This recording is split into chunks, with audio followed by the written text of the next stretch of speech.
Welcome back to another episode of the Get Your Popcorn podcast. I'm your host, Holly Holiday. I just want to thank everyone. Start off for listening. I really appreciate that. If you're enjoying this podcast, please rate, review, subscribe. It really, really helps.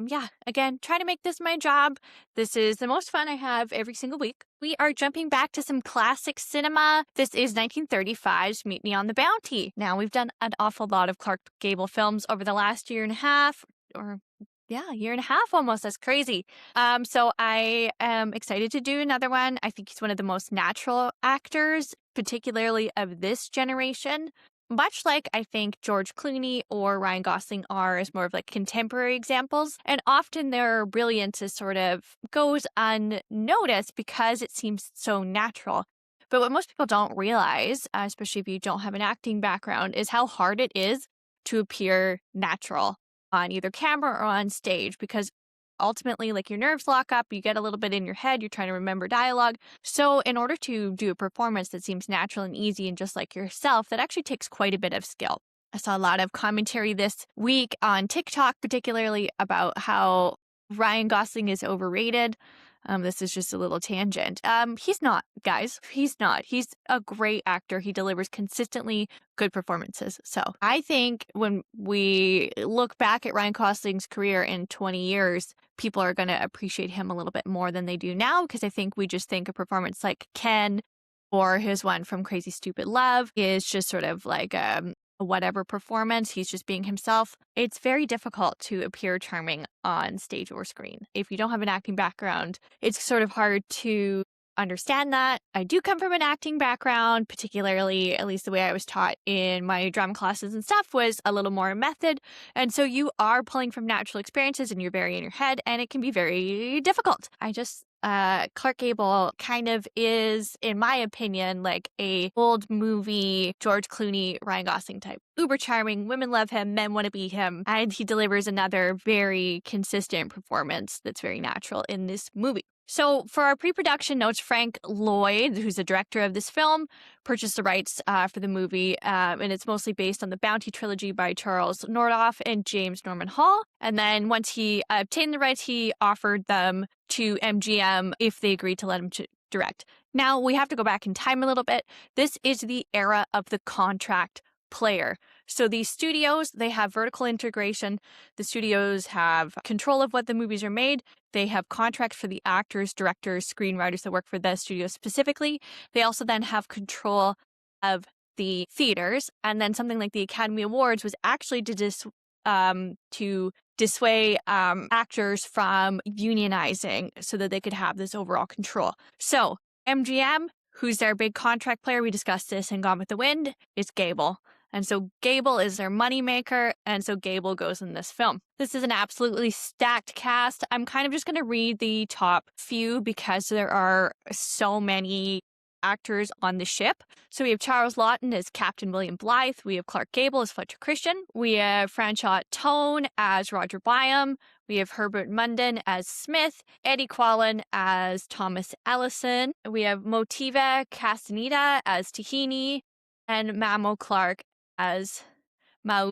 And so these are the big characters in this particular story. And Clark Gable, as with when we discussed Gone with the Wind, didn't want to play Fletcher Christian because he not a big fan of period pieces, and he had to shave his trademark mustache. Now, this mustache, guys, is as important to culture and mainstream media and movies and the appeal to women as Pedro Pascal's. So that's our contemporary example for this mustache. And as we saw at the Oscars, the magic is in the mustache. The magic is in the mustache. Who was that man on the carpet? And then what do we notice? Leonardo DiCaprio gets a mustache. He's back, baby. He's back. I love a slutty little mustache. I have to admit on a man. I love a slutty mustache. And Leo took all that man's charm. I also think he might have had a facelift.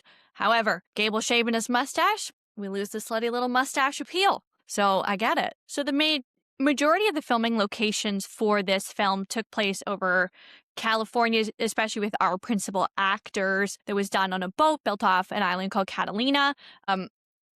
which my only reference to is old radio shows when they talk about visiting over there. So, like, I don't really know a lot about it. So, sorry. They also did some stuff in San Francisco beach in the harbor there.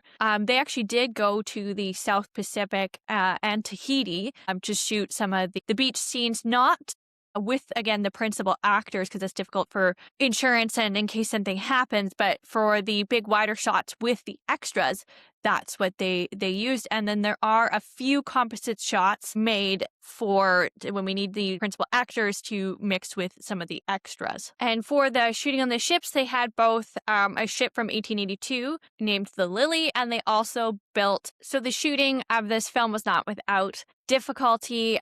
Like I said, they went to Tahiti to shoot some of the scenes with all the extras. When they got back, they realized that half of the footage had been accidentally kind of wrecked or destroyed, so they had to go back. Laughton and Gable from reports. This is from an article, a look back from Turner Classic Movies. They did not get along. Gable felt like Laughton was trying to cut him out of the picture, trying to cut him off. Laughton didn't like the way he appeared on screen. Gable would frequently storm off the set. Laughton would also purposely ruin takes when he was unhappy with what was happening. So like I said, lots of this was shot off of Catalina Island with the replica boats. When there's some scenes later where Captain Bligh is adrift in a lifeboat that was built on a studio tank. For those shots, there was also a death of a camera assistant named Glenn Strong during a barge shooting match. They shot 652,228 feet of film, only for 12,000 to be actually used in the film. So that the ratio of film shot per film used is absolutely insane. It cost $2 million to make, which was the largest budget of any MGM film since Ben-Hur, which if you haven't listened to the What Went Wrong podcast, you need to. It's great. They talk about the Ben-Hur adaptation that was done later, but they do discuss a little bit about the silent movie version from 1925. So I highly recommend that. So if it's historical accuracy, this is based mostly off the novels as opposed to the actual story. And there's a few things that are different. Captain Bligh was never on the boat to Pandora, which looked for Fletcher Christian. He was actually on a second voyage to go and get some of those breadfruit trees from Tahiti. Fletcher Christian's father actually died a long time before the travels on the Bounty. And then there is some debate about Captain Bligh as a person. So in the movie, obviously he's depicted as this horrible dictator, abuser. He's keel hauling men, he's flogging dead men, he's beating people. And these were not regular practices, particularly keel hauling at the time. And a lot of the accounts of what happened are based off of either the loyalists to Captain Bligh or Captain Bligh's actual logs on the ship. Now, this is where I call it into question because there was a mutiny, and obviously that happened for some sort of reason. Fletcher Christian is obviously not portrayed as super great in those ship logs, but, our history is told by the winners. And obviously Captain Bligh was the winner in this story because he went back to England without persecution. And then obviously those men were looked for. This film got rave reviews upon its release, as well as in contemporary reviews is still held in quite high esteem. Its score on Rotten Tomatoes is 96%. I gave it a 5 out of 5 on Letterboxd, and I believe it has a 4.6.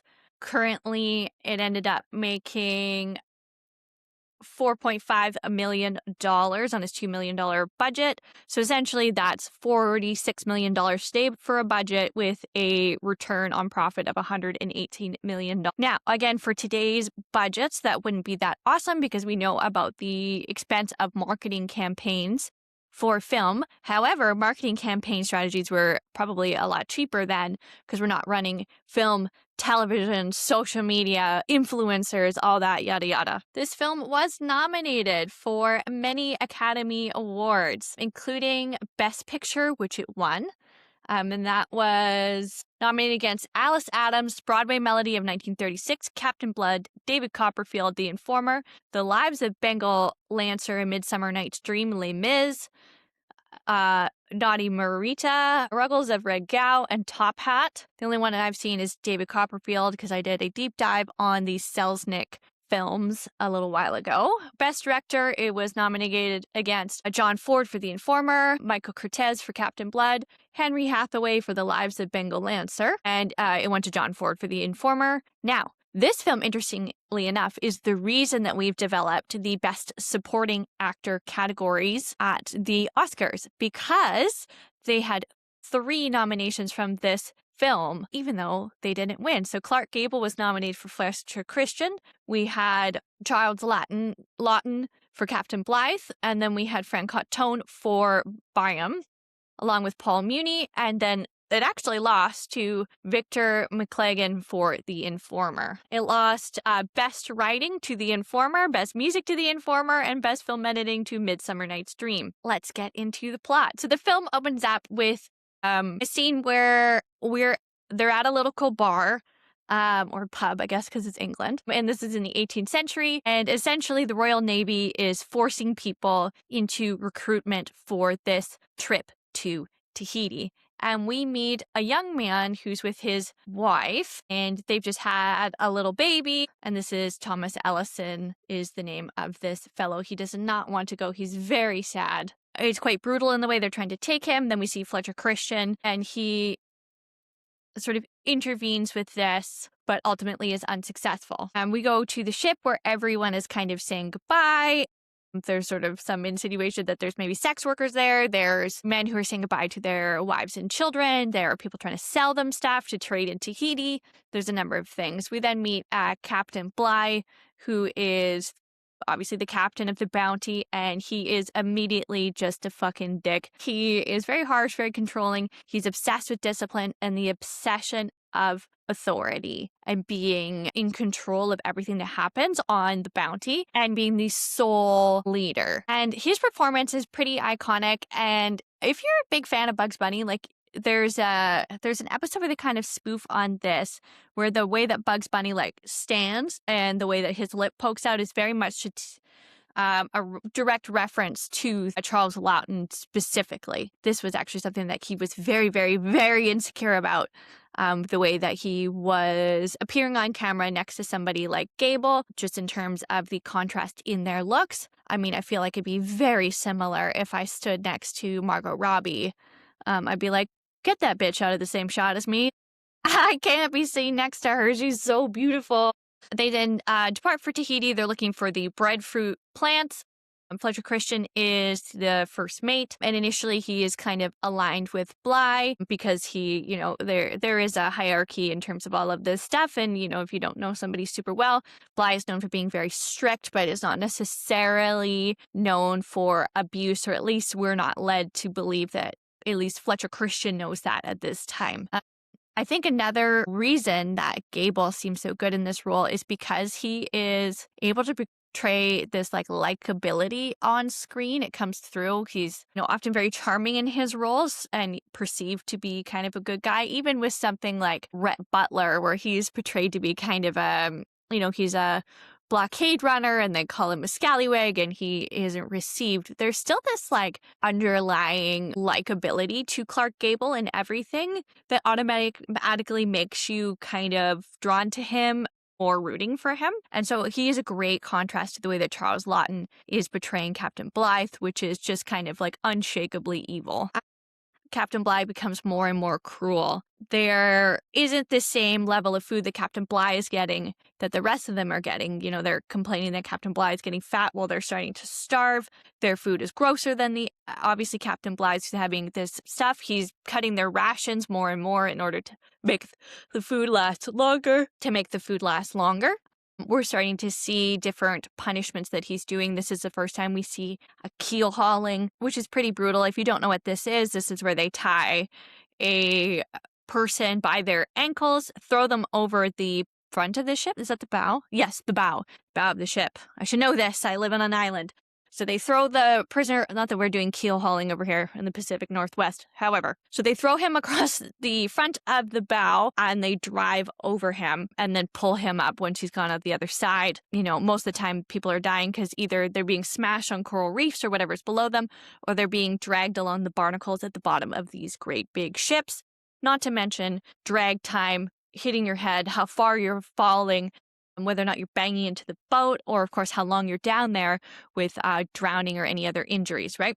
So this is brutal, brutal. We're also seeing many lashings for anybody that kind of says anything to Bligh. So men are being tied up and whipped.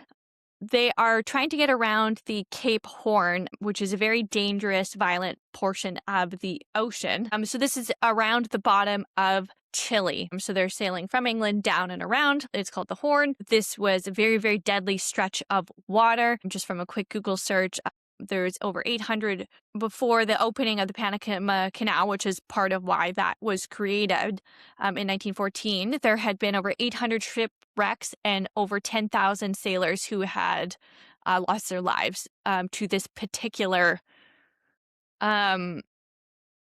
section of the ocean. So Captain Bligh wants to go through it. They want to turn around. It's not safe. The crew is very battered by this. He sort of refuses to turn back and then eventually changes course, but only when he decides and is absolutely necessary, not listening to his crew, which ultimately builds more and more frustration with him. At this point, too, Fletcher Christian is trying to intervene to some of Bligh's more difficult behaviors.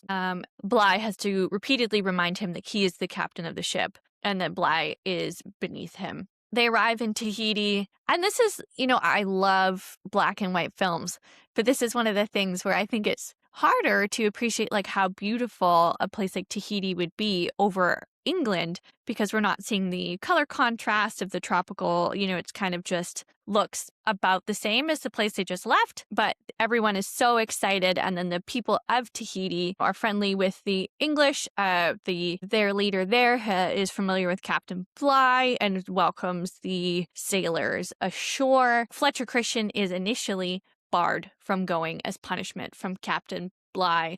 And then, of course, they absolutely fall in love with the place. Roger Byam is sent ashore to sort of help decipher the language. I know we haven't talked about Roger Byam in a while, but he's sent aboard to help decipher the language. He develops a relationship with the daughter of the leader there.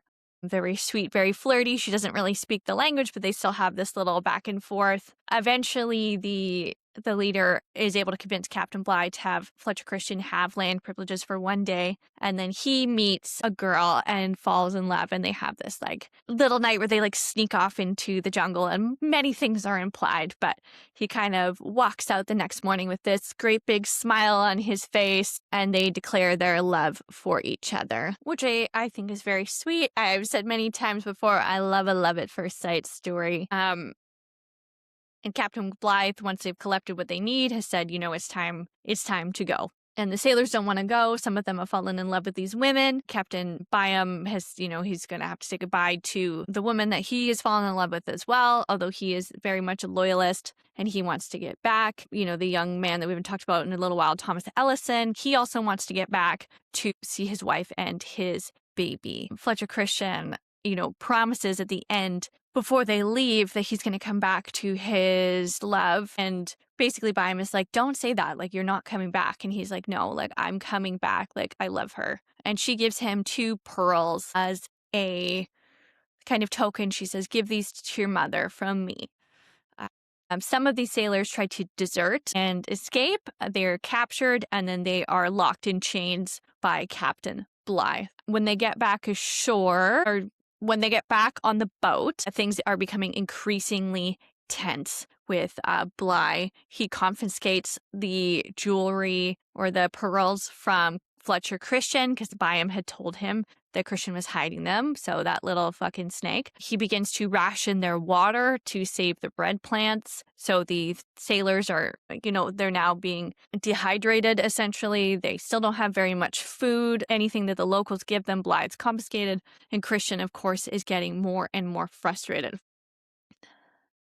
And eventually he decides that he is going to take control of the ship and have a mutiny. And basically, he makes everyone on the ship pick between him and Bligh. Some of the people have to stay because the boat was full, including Byam and Ellison, even though they kind of wanted to go back to England. to see their families. So Bligh is set adrift and he has to take an open boat voyage across the ocean. And this is where his kind of skill kicks in. He is able to navigate them to safety on an island. And ultimately, Christian sails back to Tahiti. Once Captain Bligh has made it, there's another ship that is sent to find them called the Pandora. And it has been seen, but it is stuck far enough away that now Christian has to decide what they're going to do. And he decides that he is going to leave Tahiti with his now wife and any of the other mutineers that want to go. And they're going to look for an unmapped, uncharted island. Now, Ellison wants to get back to see his son, and Byam wants to get back to see his family. So they actually stay on Tahiti and take their risk for when the boat docks, hoping that they can explain their story and go back to England. This will backfire. Christian ultimately is able to sail back to, or is able to find a remote island, and then they burn the bounty so that, if the bounty's sticking up with its big English sails, it's obviously going to be seen, so they burn the bounty. Ultimately, later, not in the movie, but in real life, the island was found, and there was only one remaining mutineer, and then a few of the descendants of Fletcher Christian, I believe. And there wasn't really an accurate story on what happened with the end of Christian's life. Some reported that he was killed by some of the Tahitian men. Some reported that he was shot, died of natural causes. It was not. It's a word. We don't really know what happened. So the mutineers that stayed on the island, or the not really mutineers, are captured and they're taken back to a trial for England. And they are awaiting their trial, and they are obviously being on trial for treason with the punishment of death. And initially, they are all sentenced to death and hung, including Ellison, who in the movie gets to say goodbye to his wife, but there is no reports of this at all in real life, so most likely he never got to say goodbye to his wife and son. And Byam gives this absolutely great speech that I'm going to read out, and I hope you know that I do not have the greatest dictation, so you'll have to bear with me when I read these quotes, but I feel like dialogue is important and the script is important, especially when it's absolutely nailed like it is in this, and it's a beautiful speech. Byam is in the courtroom. He's on trial. He's basically begging for his life. And he says, "Much as I desire to live, I am not afraid to die. Since I first sailed on the Bounty over 4 years ago, I've known how men can be made to suffer worse things than death, cruelly, beyond duty, beyond necessary. Captain Blythe, you told your story of the mutiny on the Bounty, how men plotted against you, seized your ship, cast you adrift in an open boat. A great venture in science brought to nothing, 2 British ships lost. But there's another story, Captain Blythe, of 10 coconuts and 2 cheeses, and a story of a man who robbed his seamen, cursed them, flogged them, not to punish them, but to break their spirit. A story of greed and tyranny and the anger against it, and at what cost. One man would not endure such tyranny. That's why you hounded him. That's why you hated him, hated his friends, and that's why you're beaten. Fletcher Christian is still free. Christian lost too. God knows he's judged himself more harshly than you ever could. I say to his father, he was my friend, and no finer man ever lived. I don't justify his crime, his mutiny, but I condemn the tyranny that drove him to it. I do not speak here for myself alone, but for these men you condemn. I speak for their names and Fletcher Christian's names, and to all the men at sea. These men who don't ask for comfort, they don't ask for safety, and if they could speak, they'd say, let us choose to do our duty willingly, not at the choice of a slave, but the choice of a free Englishman. They ask only for the freedom that the England expects for every man. If one man among you believed that one man he could command the fleet of the sea, he could sweep the seas for England. If he called to his men to do their duty, not by filleting their backs, but lifting their hearts, that's all." And then we see Roger Bye. He is the only man that is acquitted from the Bounty's mutiny, and he gets to sail again, and he's welcomed in open arms. So it's a perfect time to end the episode. I hope everyone had a great viewing of this. Thank you so much for joining me, and I'll see you again next week.